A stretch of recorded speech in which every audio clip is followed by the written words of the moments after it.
The Taliban have seized control of Afghanistan. What does that mean for women and girls? For Afghanistan's women and girls, this is the terrifying uncertainty they now find themselves in. As Taliban leaders tell international media they don't want women to be victimized, a more sinister reality is unfolding on the ground.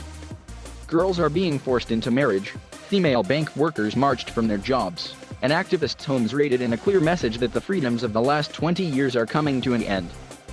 Do we take them for their word and say, oh, it's going to be fine, this is Taliban 2.0, they've evolved? Or do we take them for their actions, said Sinan Anderlini, founder and CEO of the International Civil Society Action Network and director of the Center for Women, Peace, and Security at the London School of Economics.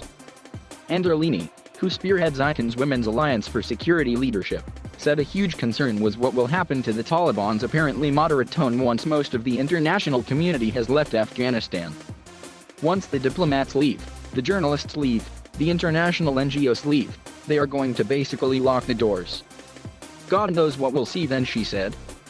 Here's a look at what life could look like for women and girls under the Taliban. Will girls go to school? Taliban spokesman Suhail Shaheen said Monday that under their rule, girls would be allowed to study. Schools will be open and the girls and the women, they will be going to schools, as teachers, as students, he said. Education has become much more widespread in the past 2 decades, and some experts have cast doubt over whether the Taliban would impose a national ban on girls' education, as they did in the 1990s. A big question mark hangs over restrictions to girls' education after puberty, said Torun Wimpelmann, political ethnographer focusing on gender politics and legal reform in Afghanistan, at the CHR Mikkelsen Institute in Norway. She said there might be a scenario where the Taliban announce, we're going to shut down all the universities until we can get female lecturers.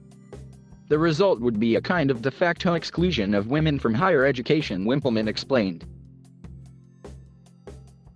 The repercussions of closing down female education at higher levels, or segregating it, is still very serious, she added. Another way the Taliban might restrict girls' access to education is by fining families for letting their daughters out, said Anderlini. It's another way that they might sort of impose their version without necessarily being violent, she added. Will women be allowed to work? The last time the Taliban ruled, women were banned from working. After the Islamist militants were driven from power in 2001, women were free to go to university and work. As of early 2021, 27% of the seats in the nation's parliament were held by women. In early July, insurgents walked into the offices of Azizi Bank in the southern city of Kandahar and ordered 9 women working there to leave, Reuters reported. The female bank tellers were told that male relatives would take their place.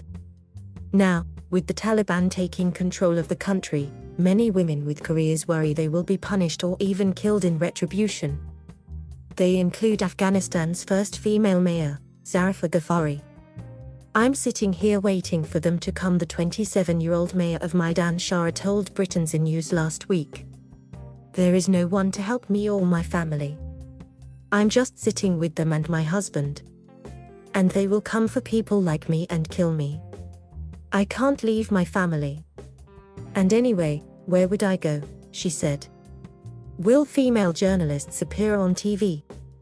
Barring women reporters from speaking to, or even being in the same room as, men would severely restrict their ability to do their jobs effectively. For now, some female journalists are continuing their work. 2 female reporters from Afghan news organization Tolo were back out working on the streets of Kabul on Tuesday morning, according to a tweet from the media group's director, Saad Mohini.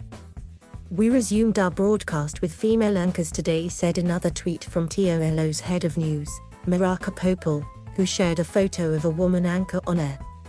In a chilling indication of what life could soon be like for women reporters in Afghanistan, one prominent female journalist in Kabul said she had received a call telling her they will come soon. What clothing will women have to wear? In recent years, Afghan women have been able to just go out wearing a headscarf and hair showing, particularly in the cities, said Anderlini. It's a stark contrast to when the Taliban were last in power. Back then, women faced barbaric penalties for violating so-called modesty rules, flogged for showing an inch or two of skin under her full-body burqa, beaten for attempting to study, stoned to death if she was found guilty of adultery, Amnesty International noted. In summary, the human rights NGO said, women were essentially invisible in public life, imprisoned in their home.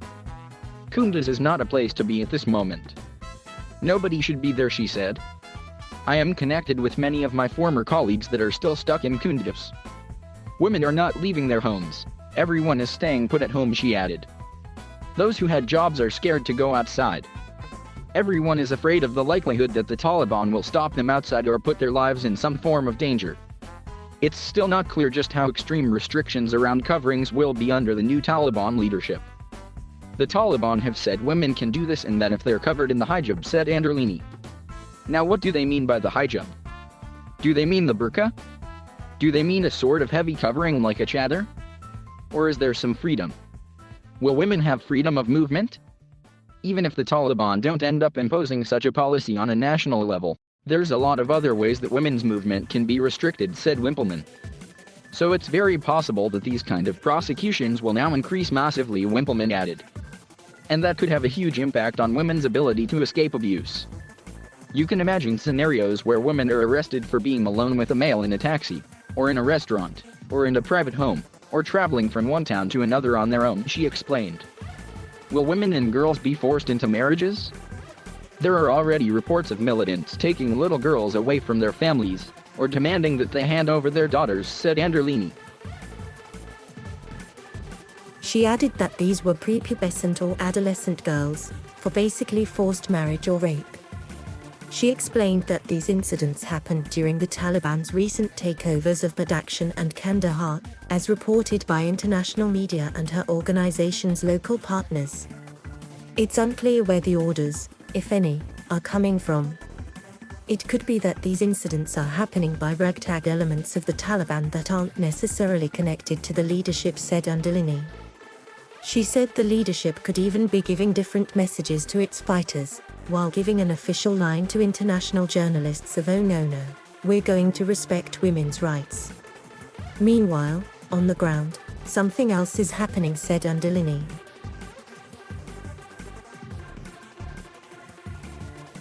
Thank you for watching. Please subscribe